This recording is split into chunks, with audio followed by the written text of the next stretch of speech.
love this one. You're smiling already. I know you're going to love it. Putting her trust in master of mechanisms David Burville is Alison Gunn-Robson. She and a very dear friend from her school days are in need of assistance. Hello. Oh, I thought you were going to tell me not to come in. No, of course you come through the door. You've got to come in, haven't you? What have you got for us? I've got George. In the bag? OK. George usually sits on my left hand, and then I make him work with the right. George, are you happy about this? Not really. I think I'm all right as I am. No, George. I can't take you out in public anymore. You're a complete disgrace. Disgrace? No. So why have you got George? I had an aunt. She had this ventriloquist doll, which was given to her by a man who used to do the music hall. Right. I acquired him when I was 11. So how old is George then? How old is he? 1898. He was born, well, made. I think it's amazing to take an inanimate object and just bring it to life. Yes. Do you want to see how he works? Yes, please, yeah. Right. Oh, you've got to take his head off? Yeah. Look away now. Right. Julia Amanda, look away. I don't want anybody passing out. So, these are all his workings, and this is all gone a little bit Watsity. He moves his eyes. OK. That's freaked you out, hasn't it? Yeah, that has freaked me out a bit, yeah. He blinks, and then he speaks like this, but this is a bit stiff. And actually... Hi. You just sort of move his head and talk to him, and when you say something really hairy, the hair And then that comes up, yeah. So have you ever performed with George? So I used to do the school intervals at school plays and things, and talk about teachers and pupils that have been naughty and things like that. George could say what he liked. It wasn't me saying it, it was George. So did he ever get you into trouble at school? Well, no, because I would just say, I don't know how that happened. So he's a real cheeky chappy, then? Oh, yeah. Yeah? I think he helped me through quite a bad time. I was very dyslexic, and so you have quite a big inferiority complex, I think, and you're shy. Yeah. And I think having George, it meant that I could talk freely and with confidence. Wow. Yeah. That brings it into perspective. And actually, also, when you live alone, you're not talking to yourself, because, you know, if people come and they think, who the hell's she talking to? And I go, oh, no, I'm talking to George. I know he's maybe not everybody's cup of tea, but he's just such a dear old fellow. So what would you like us to do to your old friend George? It's just so sad. He's thinned out, been in a few fights.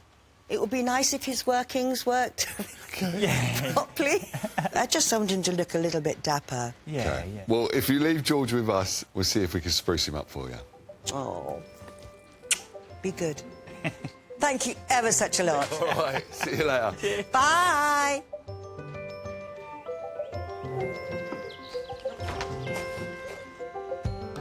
How you doing, Kirsten? I had to come and have a look. Oh, yes. Hello, George.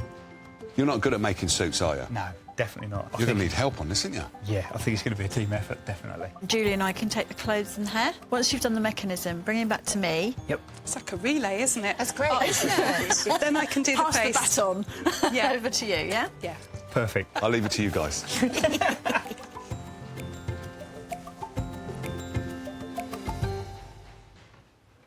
I'm really quite excited to be working on George. He really is quite a cheeky little chappy. His lips and his eyelid are actually done using a very thin leather. It's dried out, it's gone stiff, and also where George has been over-painted, it's just gone hard and crackly. So I'm going to have to replace all of those parts. But the first thing that I've really got to do is perform a bit of brain surgery and try and find out what's actually going on in there. It looks like there's actually an access panel on the back of his head. And that is quite a complex system of springs and levers, and that's quite frightening. All of these string linkages will need to be replaced. I'm going to mark what goes where. We don't want his eyes going left and right when his mouth's supposed to be going up and down.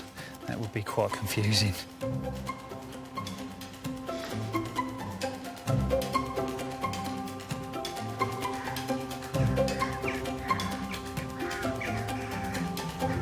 The next hopeful visitor is Nick Webb from Somerset, who has a daunting challenge for upholsterer Sonnes Nuranvari. Hi. Welcome. Thank you. Hello. How you doing? Very well, thank you. Very well indeed. So this chair, God blimey, I like it a lot. It's beautiful and very kind of striking already, even though it's in pieces. Yes. So whose is it? It's yours, yeah? Well, it is mine now, yes. It Right. was my father's favourite chair. Okay. And when he passed away, it came to me. Right. We're a farming family, and we had a large kitchen. In there was a large kitchen table where we had our family meals. Yeah. And that was at the head of the table, and he would sit there and just relax with the family. And it was a very chaotic sort of kitchen, lots of noise. I'm the youngest of 6. Wow. So my memory is always him sitting in that chair and, you know, laughing and joking with the family. Yeah. Sometimes I'd sit on his lap. Oh. And, yes, there's very fond memories of it. Oh, what was Dad's name? Richard. Richard. Yeah, he passed away in 1969. Oh. So, Wow. So how old was you then? 11. My mother passed away when I was 6 years old. That must have been really difficult for you as a young child. It was, yeah, it was quite a shock for everybody. So then your dad was left with the farm and also with a family he's got to look after. Yes. I went into boarding school because he had a terminal illness. He realised he couldn't continue looking after us. Right. I didn't know how ill he was. I just thought he was, you know, a few days in bed and he'd be better. Yeah. And one day I was asked to go up to the matron's office, and that was when my world ended as it was then for an 11-year-old. It was the 14th of February, Valentine's Day, 1969. Yeah, a day I won't forget. Yeah.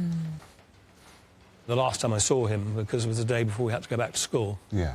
I spent the morning up in his bedroom, was talking to him, sitting on his bed, and he said to me, you know, so I love you, and work hard and you'll be successful. Then we said goodbye, and I never saw him again. That was it. Wow. Yeah, that day and the words, they've always stuck with me. Without my dad being there, I didn't know what was going to happen next. He was my focal point. He was the person I went to for everything. So you two had a really strong Very. bond. Yeah, he was quite a man. And, yeah, it is full of memories, that chair, for me. How did the chair get into this condition? I went to Australia many years ago and took my belongings with me. I think the heat and the climate, it just basically deteriorated it. Why is there only 3 legs there? Unfortunately, one is missing. It was in a removal box for quite some time. Yeah. And when I unpacked it, there was only 3 legs. The leather is deteriorated and there's holes on the front and the back. Right. There's a big hole in the seat. And all the pins on the sides and the front and the back, they're corroded and need a clean-up or something, I don't know. Yeah. How would you like to see it restored? Any character that can be retained, fantastic, but I appreciate that it may be difficult to do that. It's something that I can physically show our children and talk about the man, their grandfather. Yeah. Well, thank you for bringing this in. Thank you. It will be an absolute pleasure. Thanks very much indeed. You take care now. Thank you. Bye-bye. Take care, Bye-bye. won't you? Wow, yeah. So what you got to do? The seat base definitely needs to be stripped off, and then also decide what leather can be kept. Okay. Then if you can, get it over to Will, because he's got to make that leg again. Yeah. You all right with that, Will? His frame's coming over to you. That's great. Take your time Yeah, and enjoy thank it, you. all right?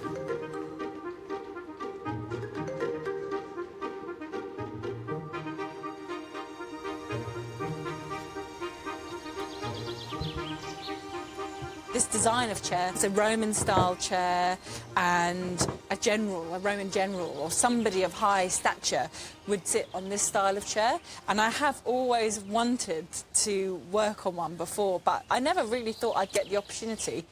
Before I do anything, I will very gently take these studs out and unpick the back, and then strip the base right back to frame.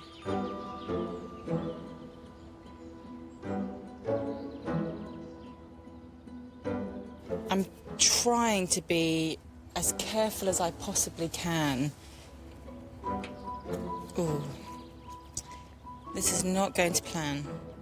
Unfortunately, they are breaking as I'm lifting them out of the frame here.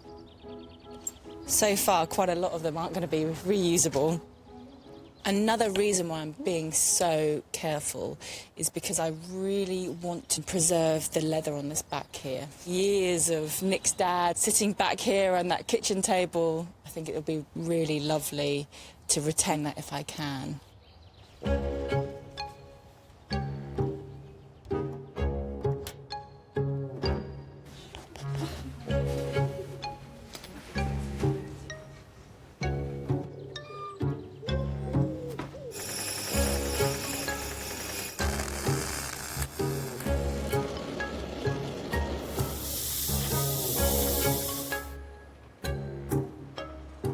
Poor George, I really do feel awful doing this to him, but I think the fact that he's going to be able to natter away once this is done will hopefully redeem me.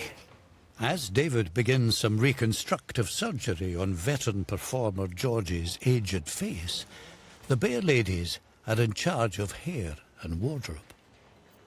George's clothes have had a really good wash, and although I've got lots of dirt out of them, they're still looking a bit faded and a bit mucky. The jacket is a lot worse than the trousers. There's holes under the arm here. But Alison did say she wanted him to look really smart and dapper. So this is what I'm going to do. I am going to remake these trousers, but inside out. So the check will show much brighter. In that way, I've used as much of the old as I can, and then he's going to have a really beautiful new blazer.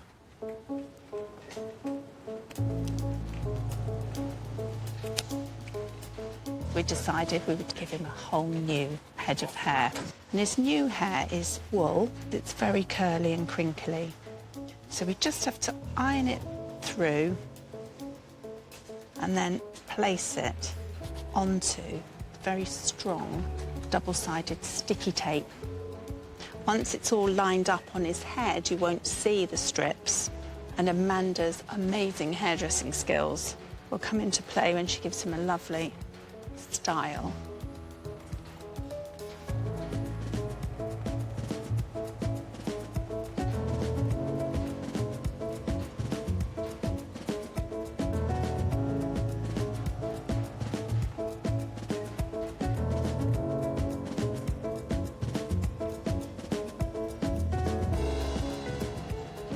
I've glued the new piece of leather onto George's lower lip. What I'm trying to do here is get the leather into position so that when his mouth is closed, the chin is nice and flat, but also when his mouth opens, the leather doesn't fold in an awkward way, and it needs to be right because this is the focal point of George's face. This is where Alison speaks through George.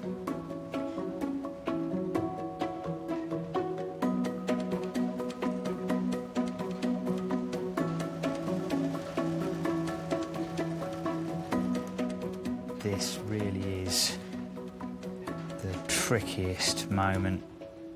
I've got these little folds which I really need to manipulate out so that it's not so obvious.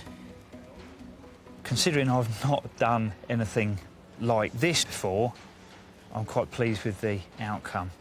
I've just got his top lip to do and then his eyelid, and then he'll be ready to reattach the strings to the levers on his stick.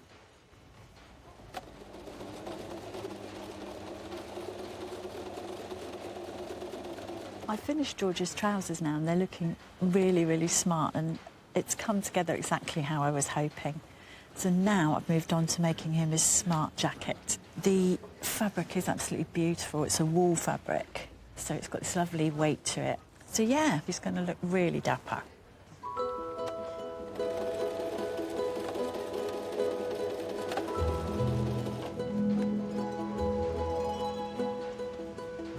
Well, I've managed to get all of George's leathered parts back on. His jaw is now working, so the next thing is to try and figure out how to re-thread all of these. Could I get finished now, please? We'll do our best. Cheers.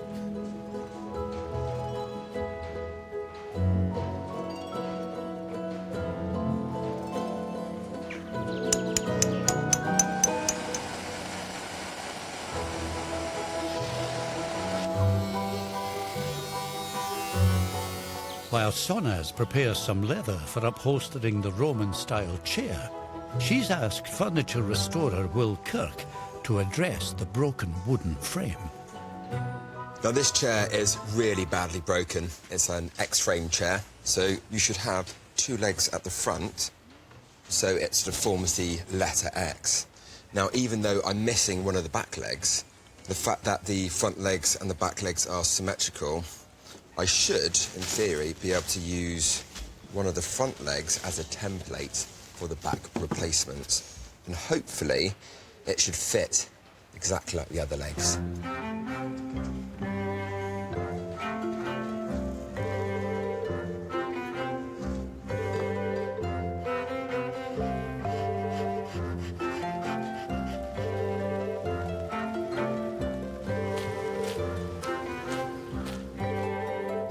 When it comes to putting a smile on the face of George, the ventriloquism dummy, the skills of ceramics restorer Kirsten Ramsey are called for. That's the fills smoothed back. I'm now ready to make a start on retouching George's face. And I'm going to use the standard acrylic on the papier-mâché finish, and I'm going to use a leather acrylic on the eyelids and the area around the mouth. Because they are going to be moving, I need the acrylic to have a certain amount of flexibility to it. I'm just going to blend in the new with the old and get those final touches, and then he'll be ready to go home. For a young man who's approximately 124 years old, something like that, he's looking pretty fresh. It's taken an awesome foursome of experts to tackle George's immobile facial features, ungroomed hairdo and tired togs. How's old George? There he is. Wow, I love his hair. Beautiful. There we go. George helped Alison through some tough times at school and has been a faithful companion ever since. Hi, how are we doing? Very good, you? Good. How are you? I honestly, I am. I don't know what to expect at all. So I'm hoping we're going to have a toy boy here. Well, OK. Right. Are you ready? Yeah. OK, I'll show you. Ready?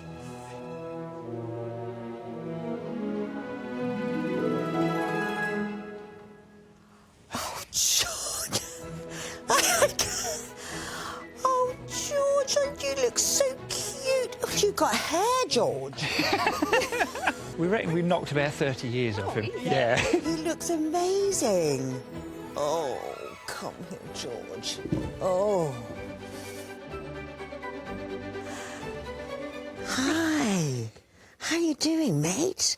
I gotta say, you just look so suave and debonair. Can I just... Oh, look. Oh, fantastic. He opens his mouth properly now. But I just love this little blue blazer. It's so cute. Good. So you've done an amazing job. You must do his hair. Please do his hair. Oh, just look. You're not the centre of attention, all right? No. But I just love the false teeth.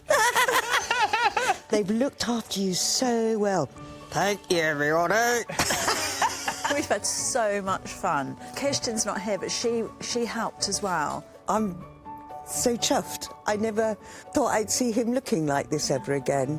Oh, little thing, you. Alison, thank you so much for bringing George to us. Thank you all very, very much. You're welcome. I shall now take him away. Bye, George. Say goodbye, George. Bye. Oh, it's brilliant. Well done. High five.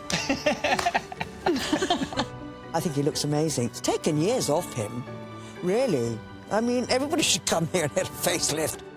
Fantastic.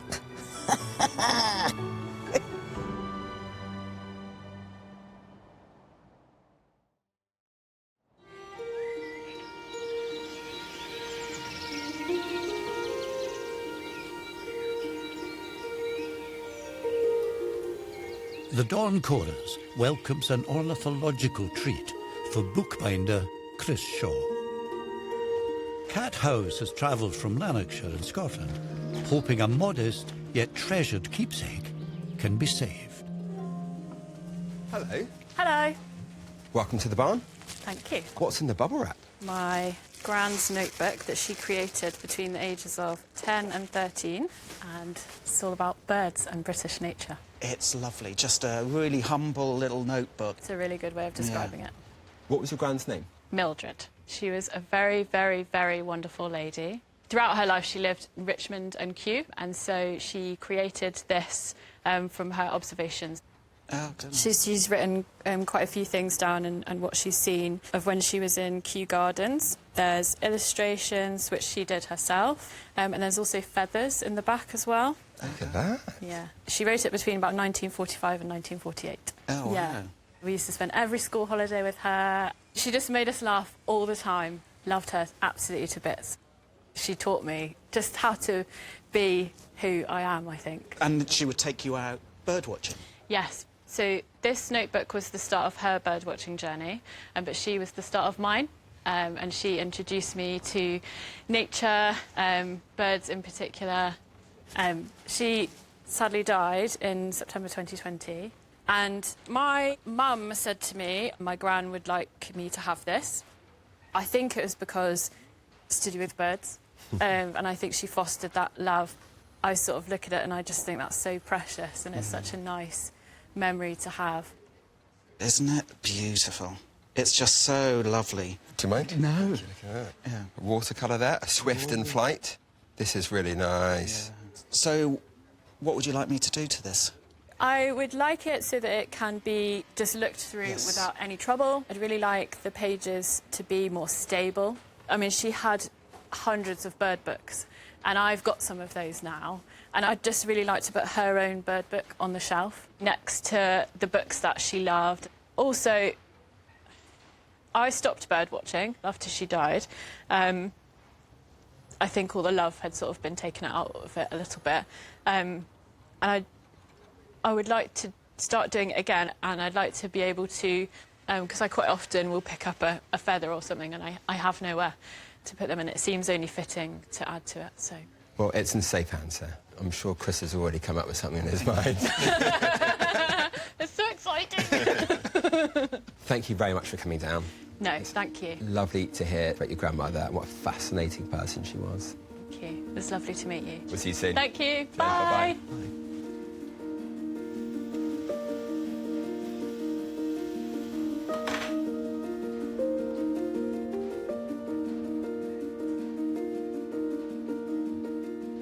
What a delightful little notebook.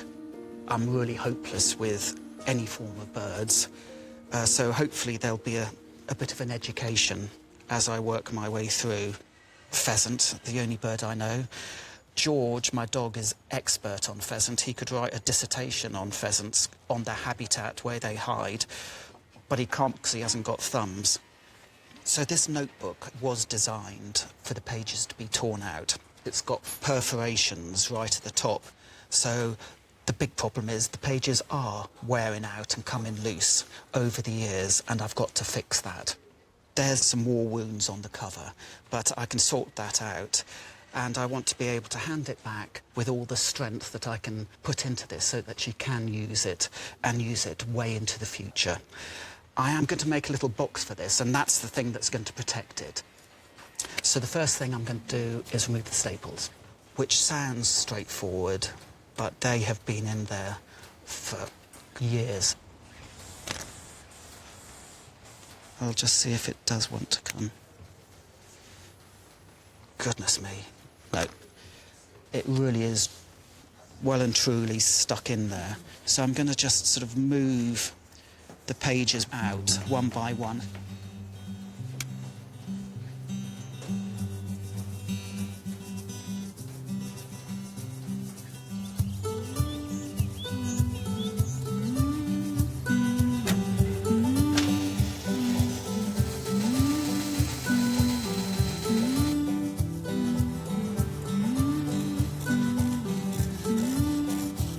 While Sonaz soldiers on with the leather seat upholstery for the Roman-style chair, Will is busy building a solid foundation.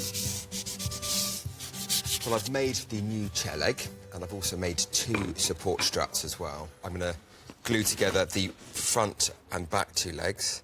Now, one trick I've used is rather than hammering the dowling in, where you can cause a lot of unnecessary damage with the impact, you can actually drill the dowling in.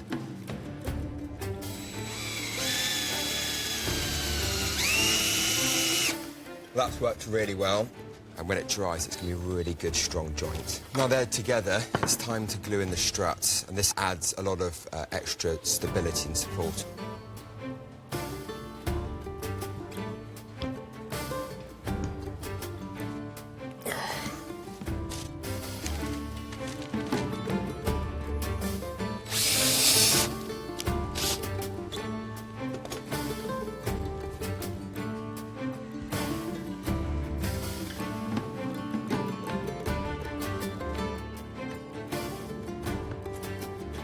Well, that's nice and tight. And it feels very stable as well, which is great. I'm going to let this dry, then I can get this over to Sonaz.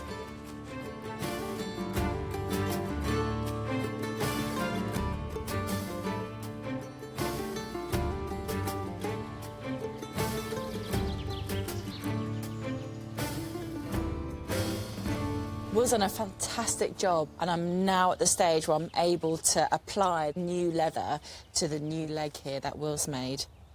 I'm going to have to cut around this rail, creating a V shape, and that will allow the leather at the top of the bottom to kind of hug around that rail perfectly, I hope.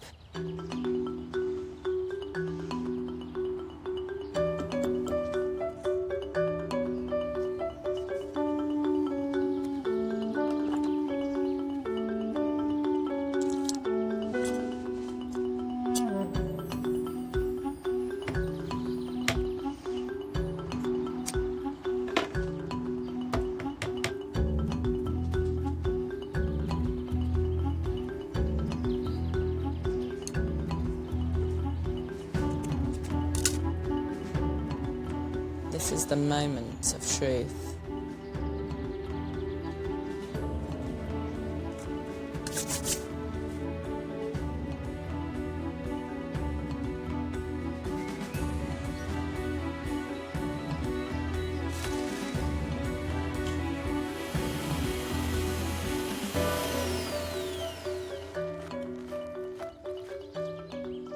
I've completed applying all the new leather to the frame, and it's gone so well. I'm thrilled with how it's looking. I'm going to actually start reupholstering the inside sections now, starting with my black and white seating webbing.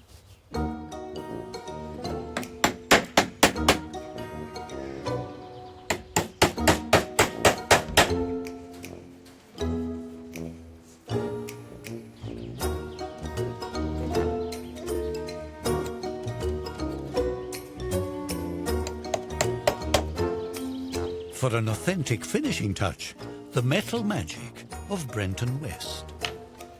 Sonaz has asked me to make some studs for the chair that she's repairing. And the first thing I need to do is to make a disc of brass We'll then see if I can make the domed shape.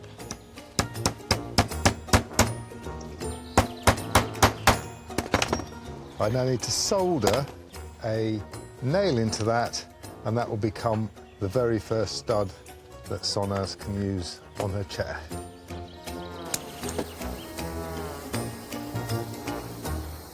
And there we go, we've got our first stud. And that's one of many I've got to make.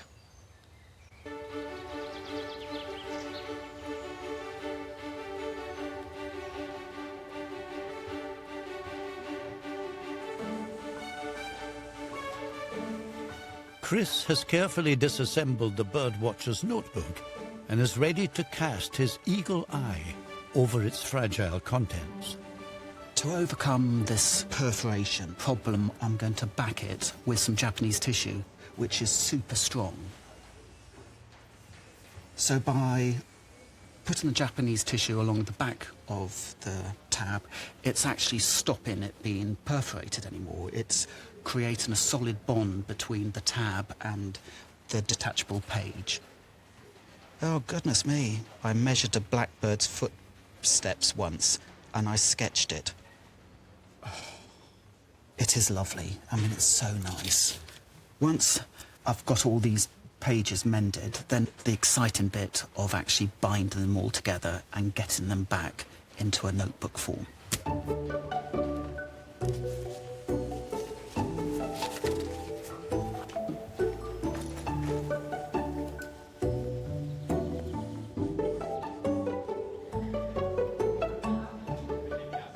I'm going to do a sort of very traditional stab sewing, and that's a method of joining all the single sheets together, sort of like a running stitch of linen thread.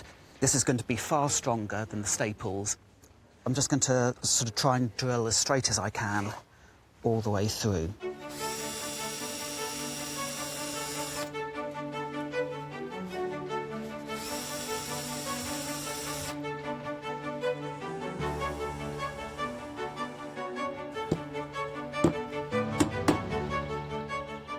All the holes have come through nice and neat, and now I'm going to do a running stitch all the way along using a nice linen thread. That'll sort of tie the whole block together.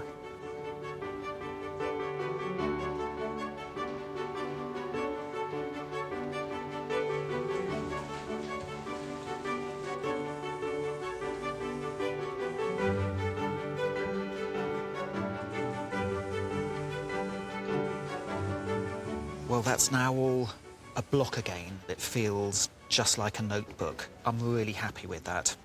Now I'm going to go on to... It's the first thing that really jarred at me was that missing R in the D on the birds of Mildred's label. I'm just sort of playing around to get sort of an approximate shape, and then I'm going to ink it in. And it's actually blending in quite nicely.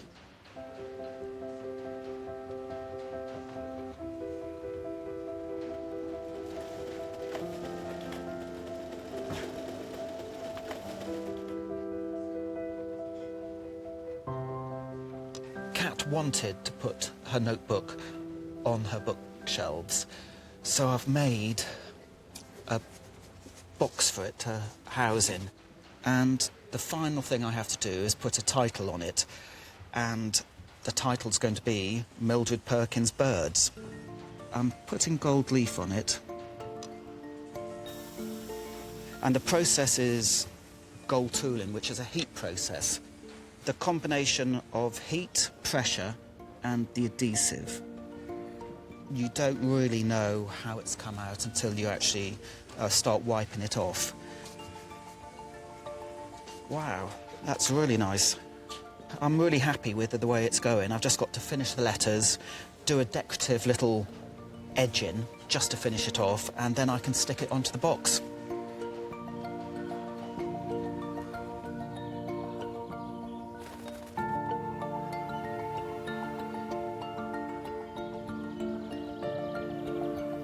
Some expert teamwork has seen the Roman-style chair transformed, fit for an emperor. It feels so nice to be able to get these studs back on the chair. Brenton's done an amazing job of making the new studs, and he's also aged them absolutely perfectly too. It's going to be such a joy to watch Nick sit in this chair for the very first time in such a long time, and I can't wait to see what he thinks.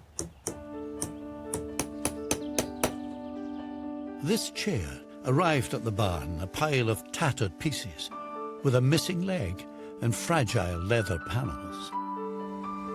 For Nick, the chair holds powerful memories of his father, who died when he was just 11 years old. Hi, Nick. Hello. How you doing? You all right? Very well indeed, thank you. Very well. Excited. You're excited? I am. Because it's been with you everywhere, really, hasn't it? Oh, yeah. You've never left this alone. No, it's a good friend. So when was the last time you sat on this? Oh, good question. I would say probably 25 years ago, 30 years ago, something like that. Seriously? Yeah. So you ready? Yeah.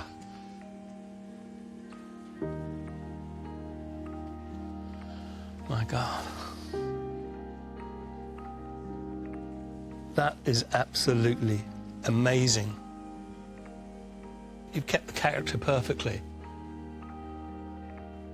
It looks like a chair that has, you know, has age to it. It is truly magnificent. Yeah, that is absolutely superb. Yeah, you're so clever. Thank you. She is, isn't she? I couldn't have done it without my compadre. Thank you, Will. Absolute pleasure.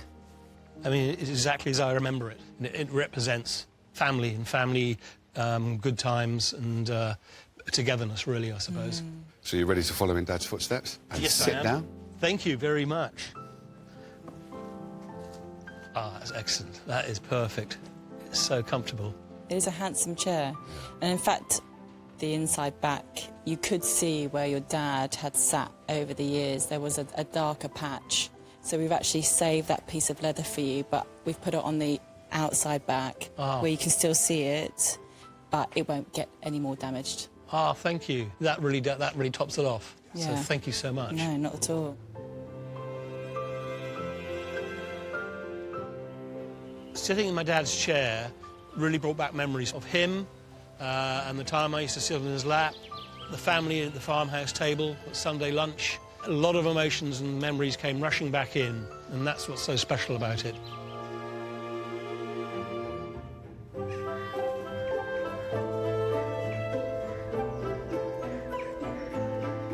Bookbinder Chris has been using his feather-like touch to restore a near 80-year-old ornithological journal and the observations held within its pages. So this is the final bit on the notebook, reattaching the front cover. So I'm hinging it on a piece of Japanese tissue, which is really strong, and I'm just going to glue this now back on top of the sewing. I'm using PVA instead of paste, purely because I want it to dry relatively quickly. And then over the top of this unsightly piece of Japanese tissue, I'm going to glue a more appropriate colour piece down, so that when you open the notebook, you won't see the Japanese tissue. So I'm just going to put a weight on this, leave to dry, and then it's all ready for Kat to come and collect. This precious record of bird life in Kew Gardens connects Kat to her gran Mildred and their shared love of nature. Hello. Hello. Welcome back. Thank you. You okay? I'm just very, very excited. I didn't realise how much I missed it. I've thought about it, the whole time, actually. Yeah. Have you enjoyed working on it? I really have. It was really enchanting. It was really beautiful, I thought. I'm really excited to see what you've done. I'm really... Chris?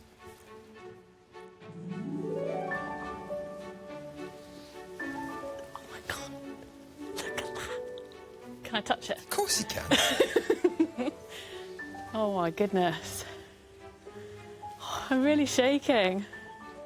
Oh, my goodness. You can turn all the pages and they don't break anymore. It's magic. Oh, I honestly can't stop looking at it. This is incredible. What do you think that your grandmother would think of this now in its lovely condition. She'd be really chuffed to see it. I wish she was here to see this. I know that when she passed away, it was very hard for you. Yeah. Are you inspired to start filling those pages in?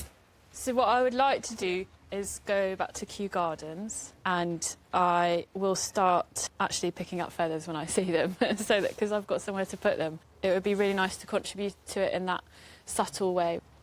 It's a lovely notebook, but where's it going to go? Yeah, I'd really like to put it on the bookshelf. I think I'll have to think about what to put it in. Well, Chris. Well, please. Cat.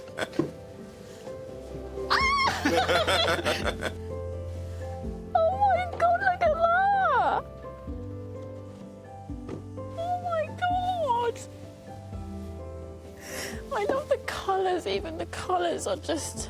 On the front of the little notebook, there's a goldfinch, and that's the colour scheme I chose for the box. Oh, I'm going to put it on the bookshelf and I'm going to look at it all the time. You can take it to Kew Gardens with you now. Oh, I can. Put it in your bag, take it out and collect those feathers. I will. Let's go and find some. It's lovely to see you again. Thank you so much. Can I genuinely take this home? Yes, it's yours. Thank you. Thanks a lot, Kat. Thank you, Kat. Thank you. Bye. Bye. It's really, really special. Words can't describe it, really. It's amazing. So many memories. She taught me so much, and she taught me how to love the outdoors and birds and nature and, yeah, just, yeah, like, really good memories.